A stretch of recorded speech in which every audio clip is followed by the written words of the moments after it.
உலகத்துல ஒரு பொம்பளை பிள்ளைய ஒரு ஆமையோட ஒப்பிட்டு சொல்லலாம் தெரியுமா? அப்படியா? ஆமா, நல்லா யோசிச்சு பாருங்களேன். இந்த ஆமை இருக்குல்ல, அது தரையில விட்டால் மேய்ஞ்சிக்கிட்டு இருக்கும், தண்ணியில விட்டால் நீந்திக்கிட்டு இருக்கும். பெண்கள் நாங்களும் பாருங்க, குடும்ப பாரம் அத்தனை சுமந்துகிட்டு பிறந்த வீட்டுல இருந்தாலும் அந்த வீட்டுக்கு பெருமையை சேர்த்து கொடுப்போம், புகுந்த வீட்டுக்கு போனாலும் அந்த வீட்டுக்கு பெருமையை சேர்த்து கொடுப்போம். அதனாலதான் ஒரு பொம்பளை பிள்ளையும் ஆமையும் ஒண்ணு தெரியுமா? பொம்பளை பிள்ளையும் ஆமையும் ஒண்ணு. அதனாலதான் பெரியவங்க சொல்லியிருக்காங்க, ஆமை பூந்த உடு உருப்படாது. அண்ணே, பெண்களை மதிக்க கத்துக்கங்க, பெண்களுக்கு மரியாதை கொடுங்க. பெண்கள் என்னைக்குமே உயர்வானவங்க. ஏன் தெரியுமா சொல்றேன்?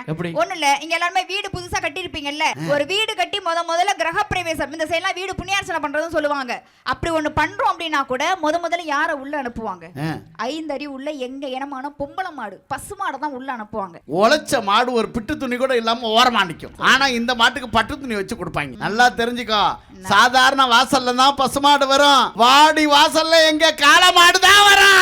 வாடி வாசல்ல பசுமாடை விட்டா நம்மால் பால் கறந்துருவாங்க.